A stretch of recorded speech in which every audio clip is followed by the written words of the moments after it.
Oh, so often. This is a trip from Murray, Utah, commute from Murray, Utah to Brigham City, Utah. Northbound Interstate 15.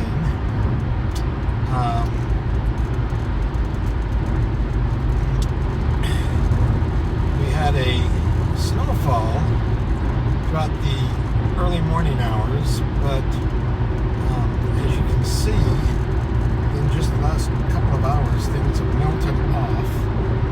The freeway looks much better than it did 2-3 hours ago. But as you can see by the cloud cover, we're still in the middle of a weather system that could potentially, certainly give us more precipitation, maybe more snow. And the air is, humid. You don't have a instrument to measure humidity here, but you can see it's overcast and very mild temperature, a little warmer than you'd think, actually. I would say mid-40s maybe right now.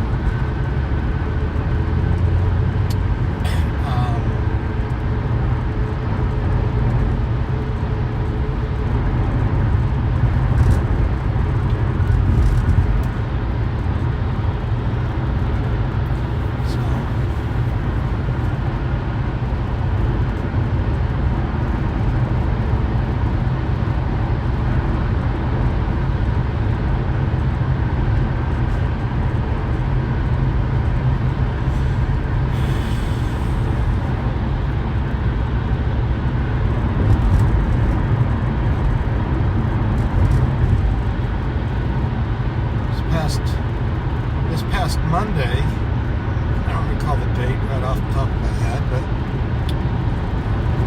today's a Thursday. This past Monday, we attempted this trip. Really quite a bad snowstorm. Many accidents along the freeway, and we finally got as far as, I think, north of Farmington, maybe the southernmost exit near Layton, perhaps. And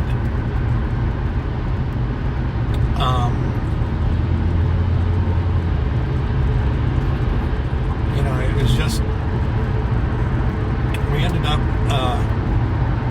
doing some of our work from the car here by video, and then we returned back to Salt Lake, where we worked the rest of the day out of our home office.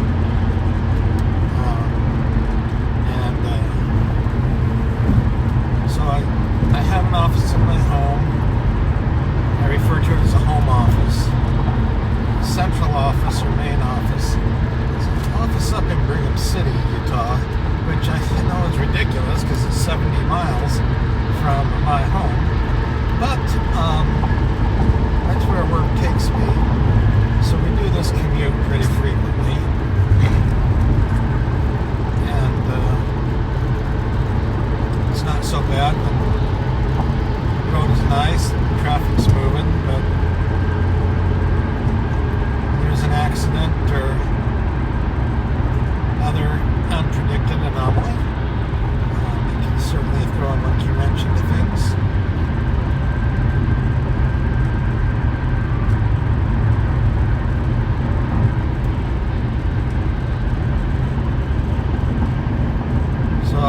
I've mentioned this before. I subscribe to and I listen to Sirius XM Channel 38, Ozzy's Boneyard. And I noticed that when I play Sirius XM in the background as we're driving, YouTube restricts my videos. They put a copyright restriction on the videos. They won't let me. They'll let me upload them, but nobody can watch them because. And honestly, some of those videos with the music playing in the background are some of the best driving videos we've got, because some mornings the tracks that they have lined up just go so wonderfully with the with the 75 85, 90-minute drive. But, I understand why YouTube has to do that. It's just kind of a shame.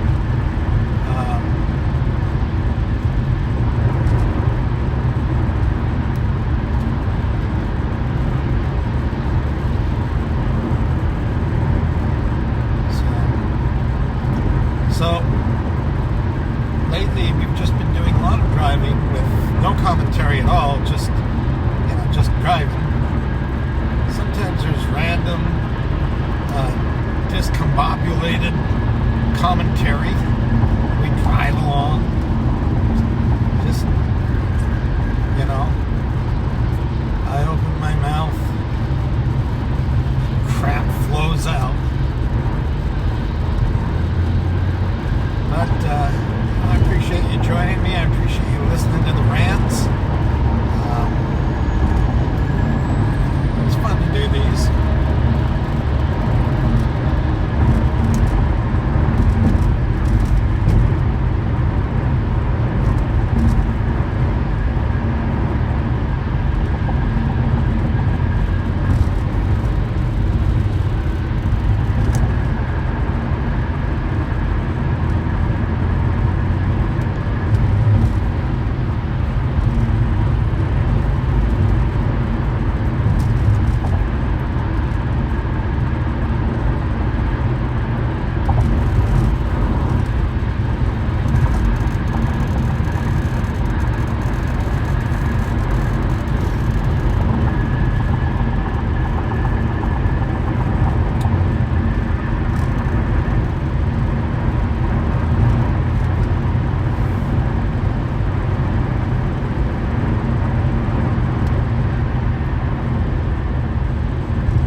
called North Salt Lake City.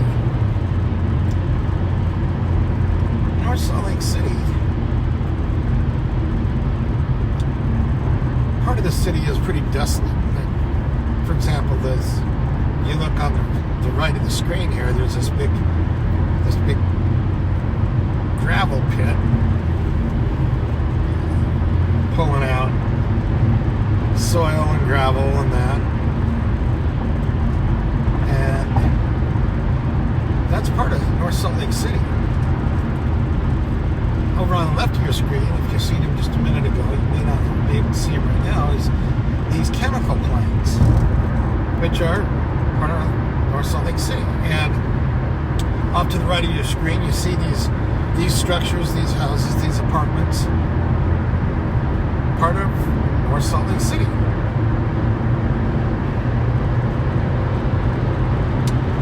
And North Salt Lake City, the southern part of the city is in Salt Lake County. The northern part of the city is in Davis County, Utah. And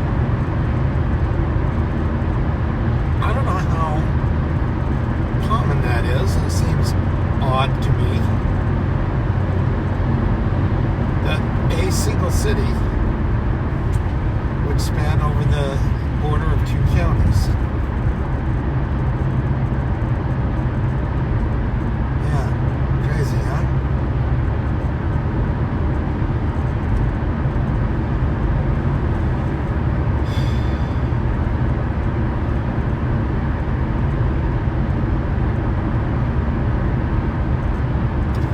But that's kind of what we got. I just find it interesting. And then right here, when you get off 2600 South,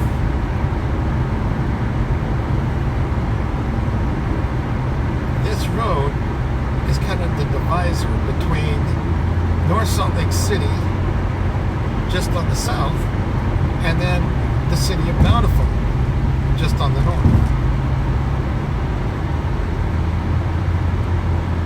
Kind of odd, if you ask me. Odd, kooky, crazy, whatever.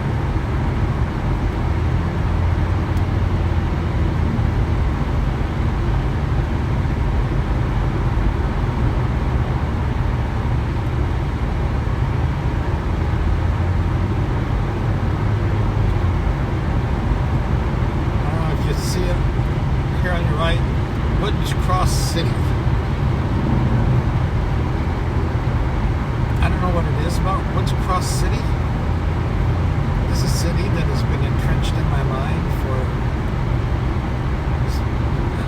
quite a few years. I have no ties to this town, but recently Liz and I have been talking about maybe looking for a home in Woods Cross, Utah. That puts me about 20, 30 miles closer to my job in Brigham City, and it's about the same distance. Well, this is a job to the Veterans Administration, where she works, is to about where we live now. The problem is over here, just on the left of your screen, which is to the west, is a chemical plant. And here's the thing about these chemical plants. We have an oil refinery, and we have a couple of different chemical plants all right in this area. And I just don't think it's a healthy place. I think there's enough air pollution that produced by these factories.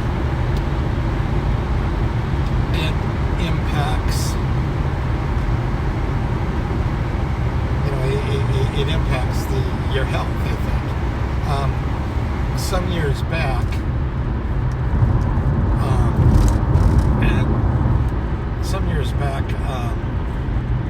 I seen some reporting that the rate of Down syndrome and autism within a 7-mile radius of these chemical factories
significantly better than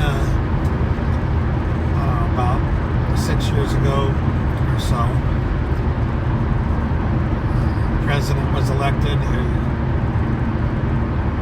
didn't give a crap about the environment, and he basically suspended enforcement of the Clean Air Act. And I will say that the inversion in the valley got noticeably worse. Just air quality in general got noticeably worse. But here in Utah, we live in an environment, political leaning environment, where the people of this state, they claim to be very religious. They claim to be, have the keys to salvation and all this stuff. But their real God, regardless of who they claim that they worship, their real God is guns and money. Maybe here in Utah you could throw cars in there. Cars, guns, and money. Or the real God.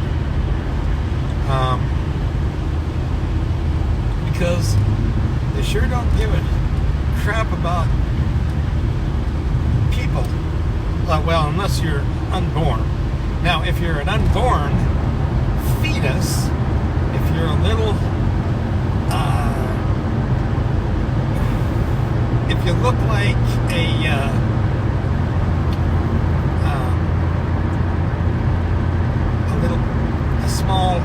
small semi-microscopic piece of cotton, that's floating around in some uterus out there. Oh, well,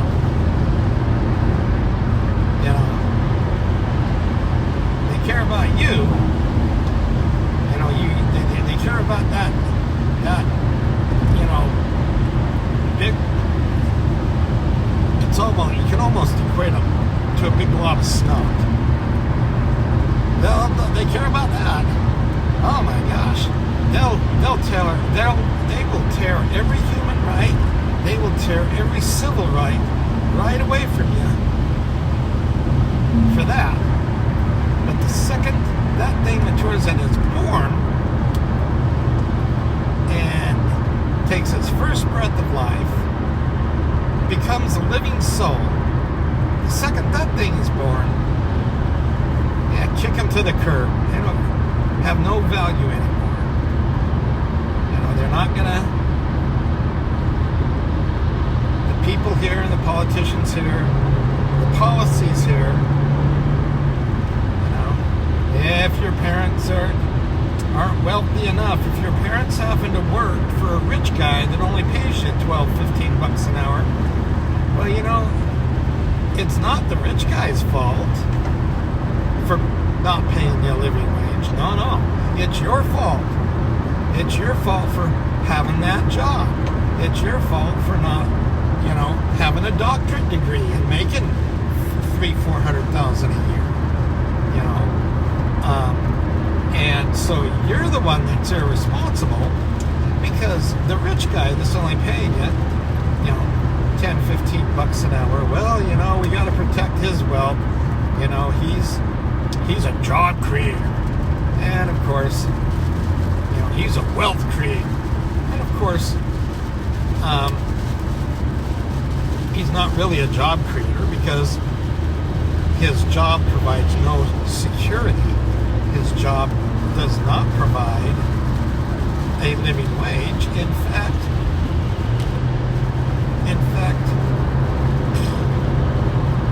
this state will subsidize businesses with things like Medicaid, food stamps, housing vouchers. The state will do that as long as it's benefiting the profit margins of corporations so that corporations don't have to pay you a living wage. And of course,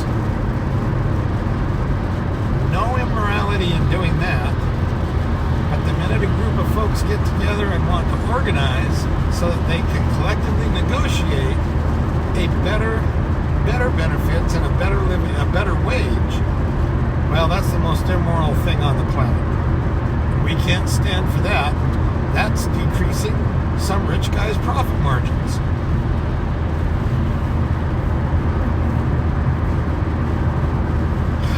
So,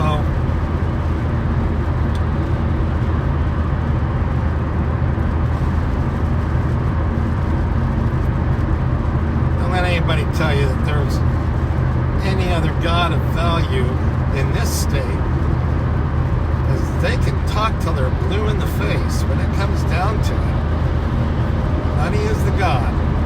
And look, you can pray till you're blue in the face, and if you got money, pretty good probability your prayers are going to be answered. But if you pray for money, that's no answer to prayers there. And no matter what you're praying for, if you don't have hundreds of thousands to millions of dollars to make your prayers come true, well, your prayers fall on deaf ears. Not only is the answer no, the answer is hell no. So the God that gets things done, there's the image of Ben Franklin. That's the God that gets things done.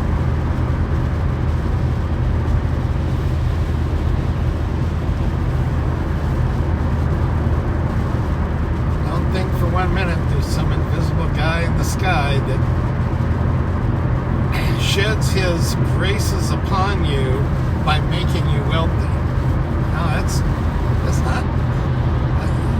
That's false doctrine.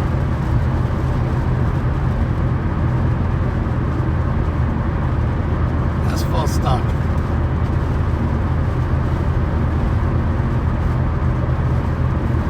Most of the people that get money, lots and lots of money, have broken the law in one way or the other, either currently, ongoing, or in the past. Have broken the law, and usually it's in one way or the other to gain their wealth. And if they haven't broken the law of the land, they've certainly broken spiritual law to get there.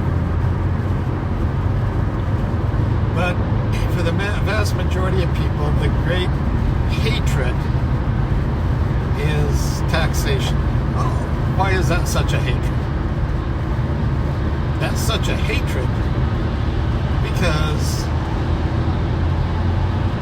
even if it's a small percentage of the amount government collects in taxes, even if it's a small percentage that goes to benefit the people, a few dollars do in fact go to benefit the people. And that is the greatest sin, right? But I'll tell you what,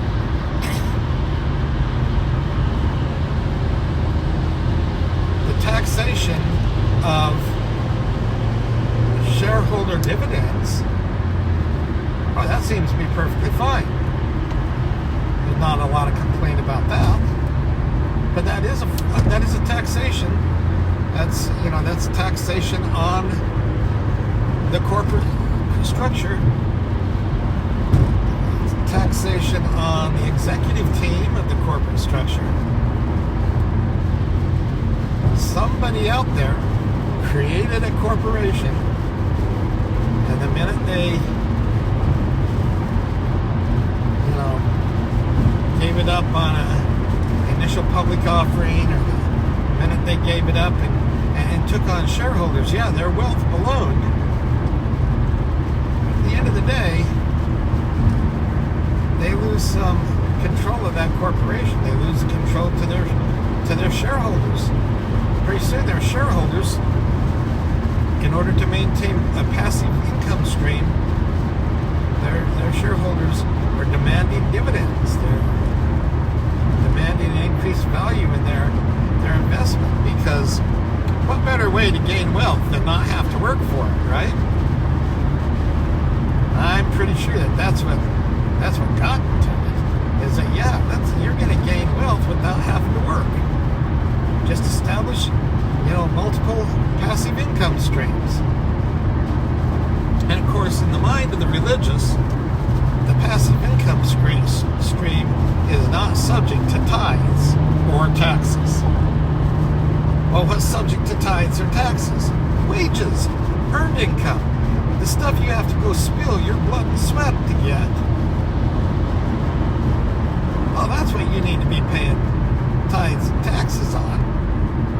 But if you don't have to lift a finger to gain wealth, that money should be exempt in the eyes of the rich. That money should be exempt from tithes or taxes. It's just completely backwards. It truly is completely backwards. When you actually look at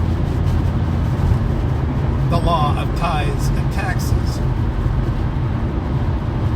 tithes were never intended to be money paid on wages derived from labor.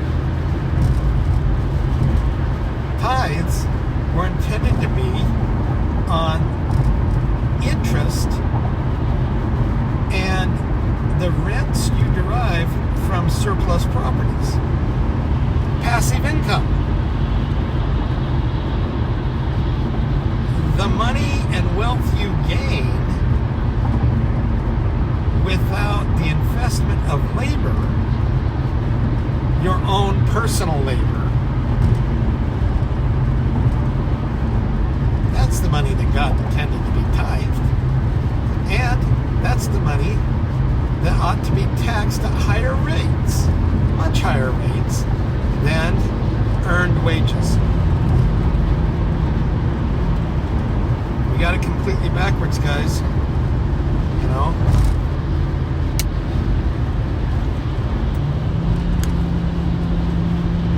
Belong to a religious sect who are in the business of redefining words that's had the same meaning for hundreds of years. The best definition we have of the word interest is income. Well, it's income, but it's passive income, and they most conveniently leave that word off. And why? Because the wealthy shouldn't pay. The poor should pay. That's how corporations keep people under their thumb, by keeping them poor. Give them just enough wealth to keep the corporation wealthy, to grow the corporation's profit margin. But if you let people get wealthy enough to where they become independently wealthy, we can't have that. Not on a large scale. That's got to be on a select scale. And it's true. It's true. Today here in the United States, there's about 360 million people, give or take some change. About 360 million people in the United States. Of that 360 million people, honestly, there's only about 30 million people that could be considered to be independently wealthy. And by independently wealthy, what I mean is the ability to sustain their wealth without the benefit of having to earn wages through labor. In other words, they don't have to work to maintain their wealth. Their wealth comes through passive income streams, and their passive income streams are sufficient maintain maintain on an ongoing basis their comfortable lifestyle.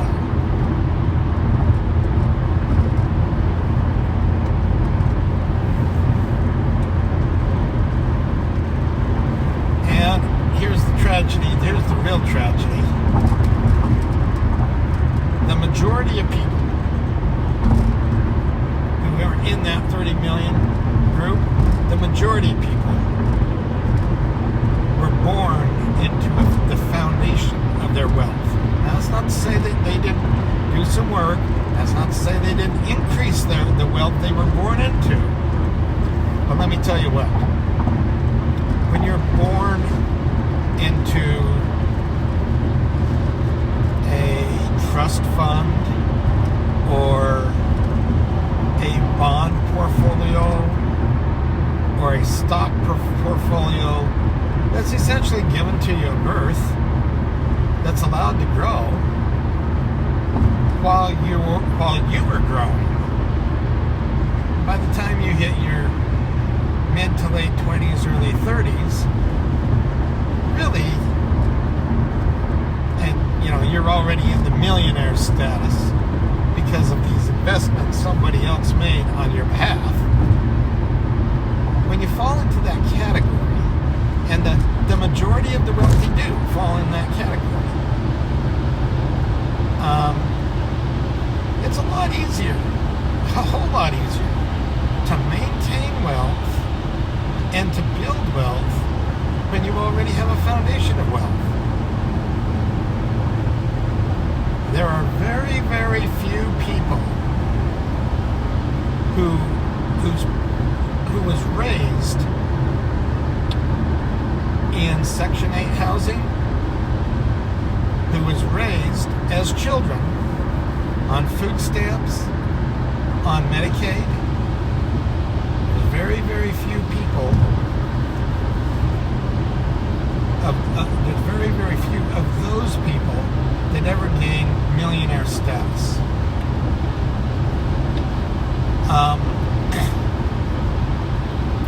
There's a few, but I'll tell you what, they don't generally gain millionaire status in their 30s. By the time they gain millionaire status, they're in their 50s. And it's come from a lot of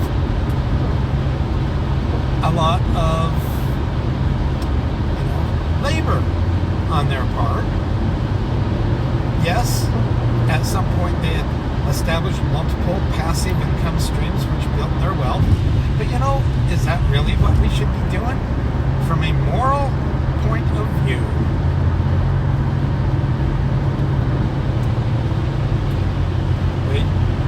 wealth should be built on ongoing labor. And, sitting behind a desk making a few phone calls, cutting a deal here, cutting a deal there, is that really labor? Really?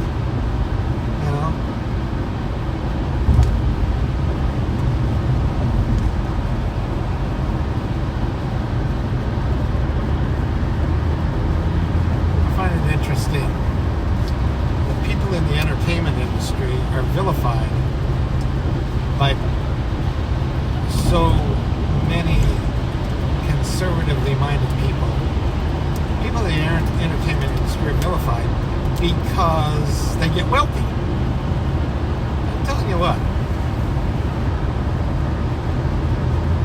practicing an instrument, take a musician, practicing an instrument hour after hour after hour after hour, going to the effort to write music, and then going to the studio to record music, and then going on tour to perform the music. That's labor. That's a lot of hard work. That's long hours, weary travel, lots of expense that you have to put in, or, in the end, you generally sign with a big record company or something that helps offset those expenses. And yes, you end up making a lot of money, and your primary source of passive income is royalties. But most of those people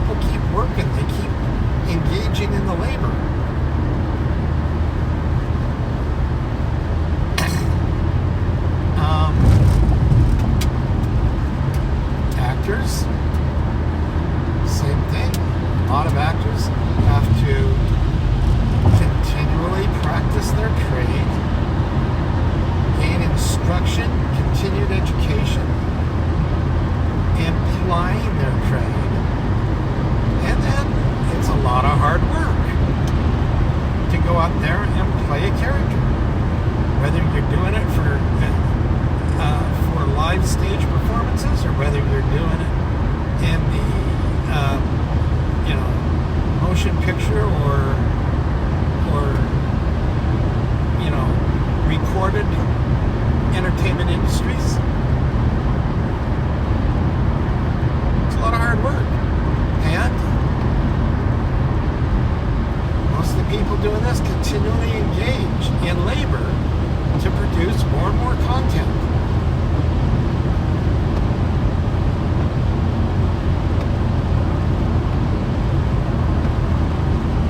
It just doesn't make any sense to me that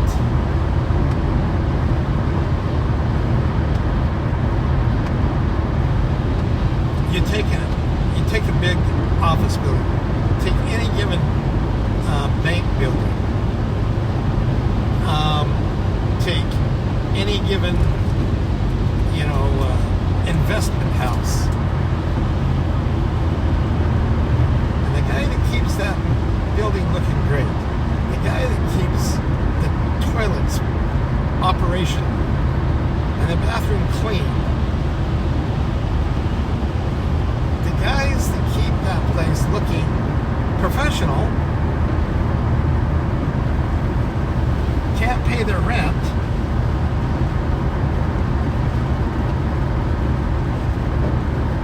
And the guys who got the penthouse offices in the top floor are making 4,000, 5,000, 10,000 times, are getting paid that much more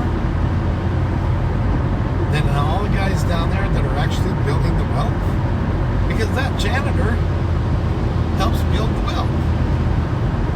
That peon guy on the second floor of that building in a windowless office who is always having somebody down his throat because he's not productive enough. That's the guy that's really building the wealth.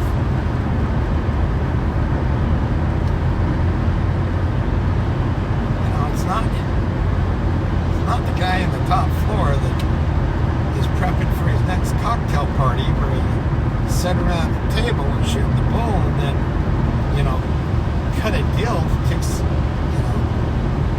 takes somebody else's money.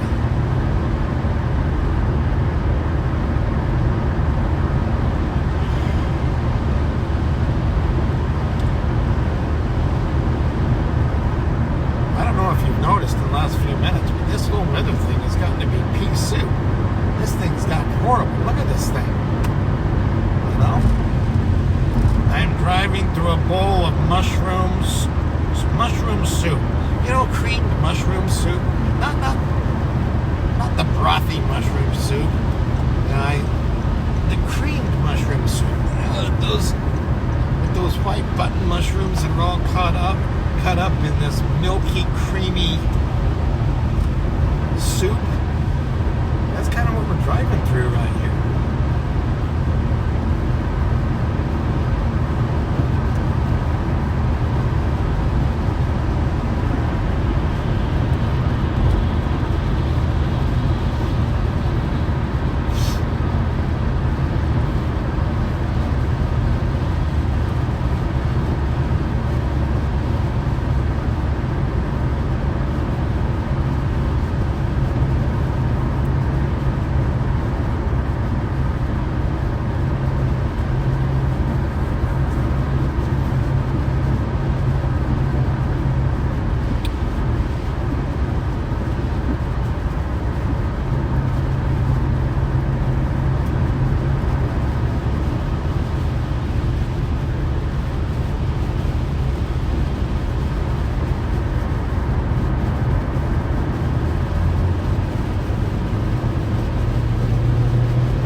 there, didn't I?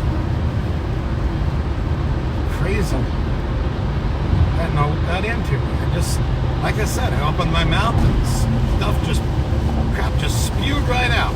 Whew. But Jon Stewart and John Oliver would be proud of me, right?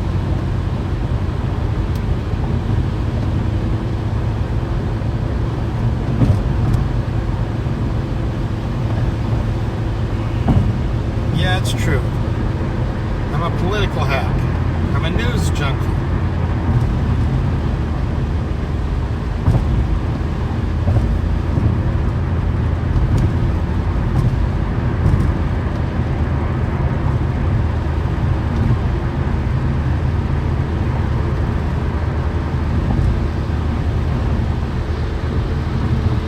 When I say I'm a news junkie, I'll watch it all.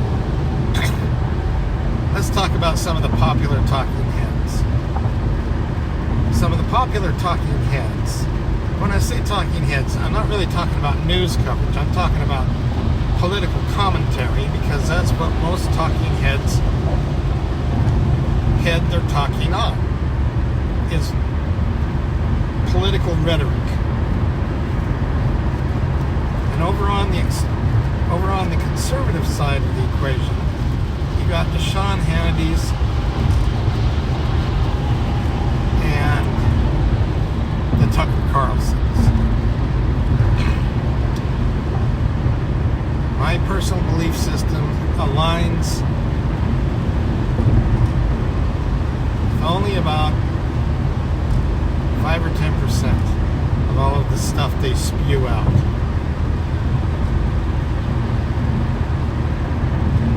Over on, and I consider these guys to be on kind of the extreme right. Over on more the left, we have some very odd politicians on the left. Now there's some very odd politicians over on the right, right now, that are on the extreme right. We've got a few on the extreme left.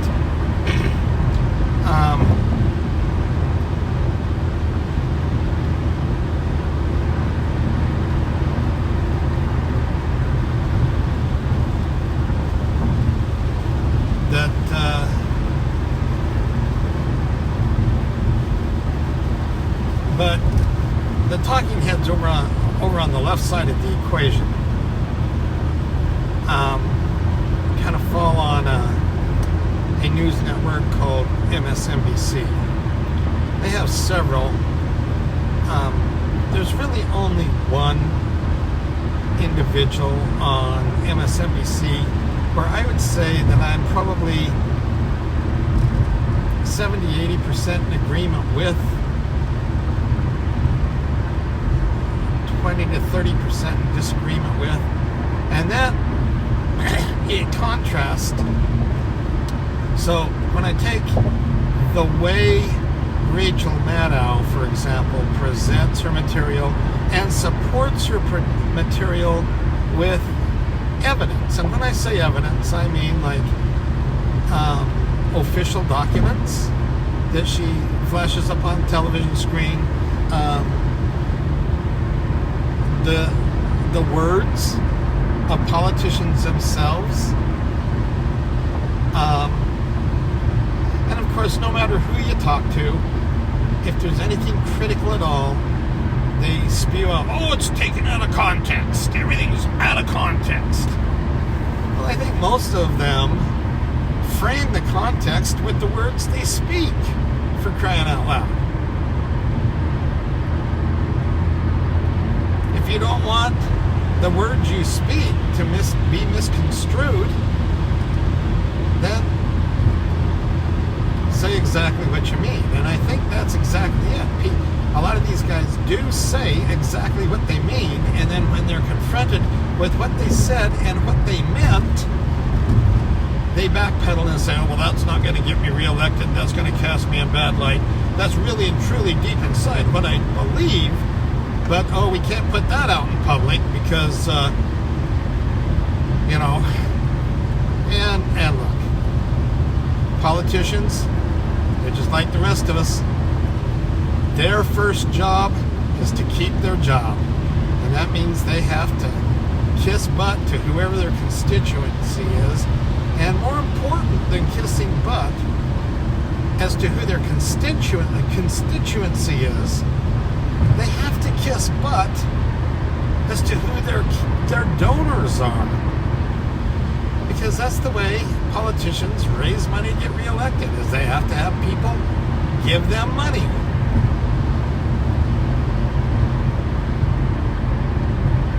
And so the whole thing has become an absolute charade.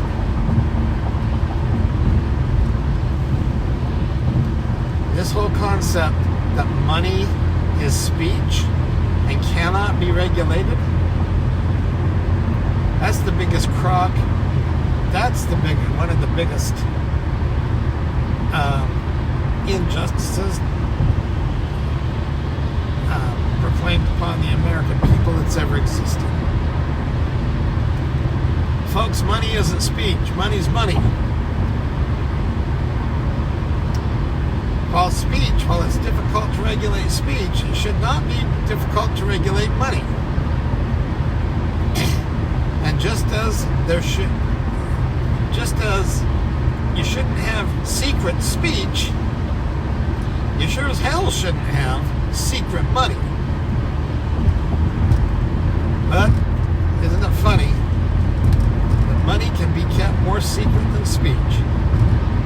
Because regardless of what anybody says, money is speech. Hogwash.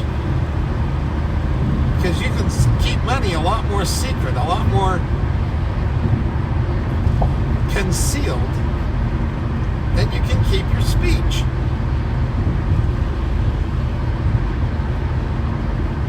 So,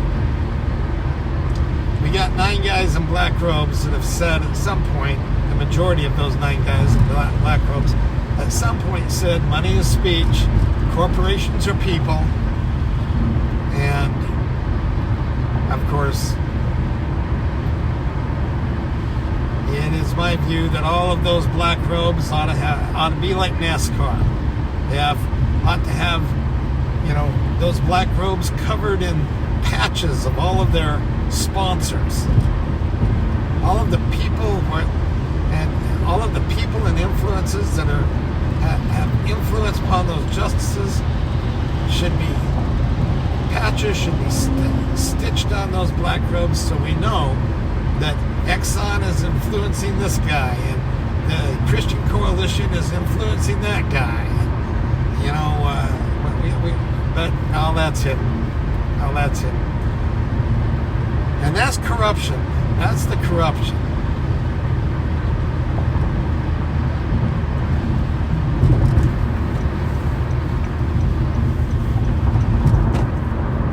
There's a set of alternative history, I'll call it. These historical accounts that we can't prove to be true, that might be true.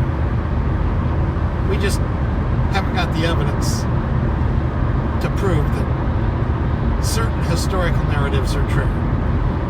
I believe in a historical narrative, an alternative history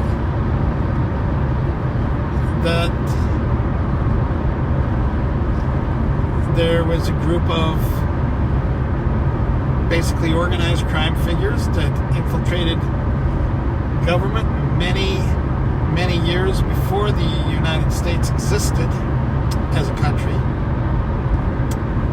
and they brought down entire civilizations.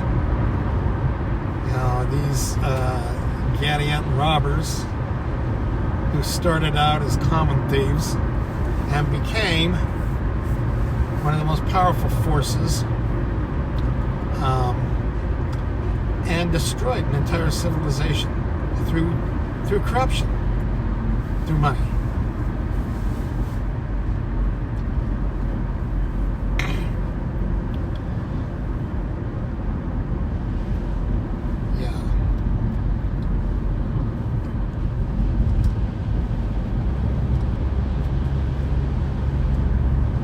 craziness. I tell you, craziness.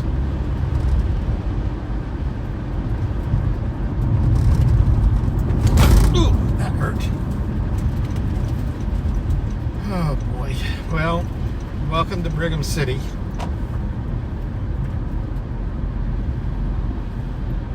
Got about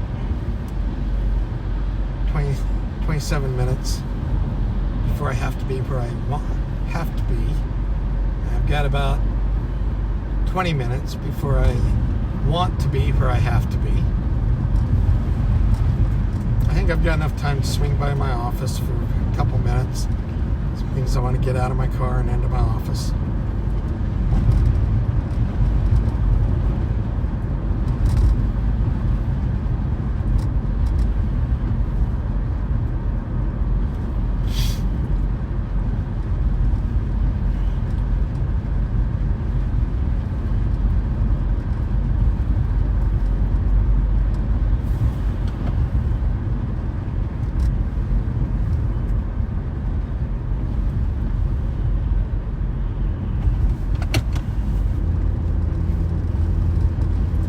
Look at this.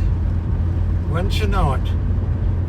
I roll in just in time to catch a train at the train tracks, which is probably going to screw up my day.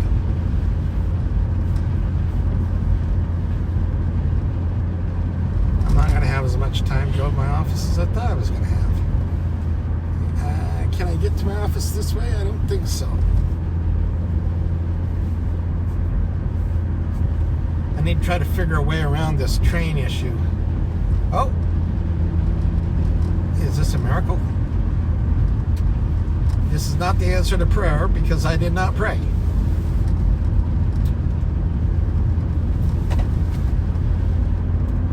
Oh. That's what those guys are doing right there.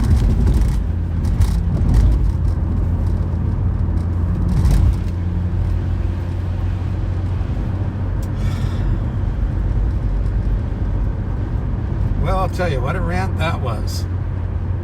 Interesting morning.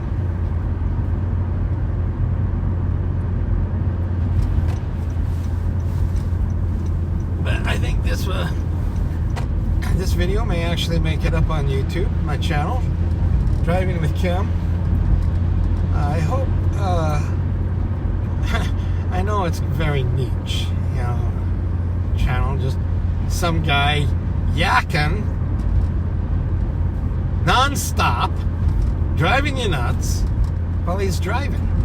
But I have to admit, the number of trips I make, it gets boring. Sometimes the only person I have to talk to is you.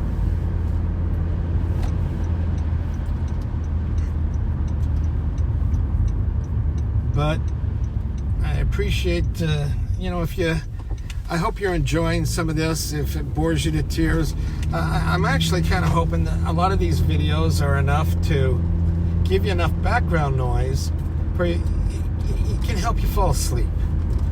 Because it's good to get a lot of good rest.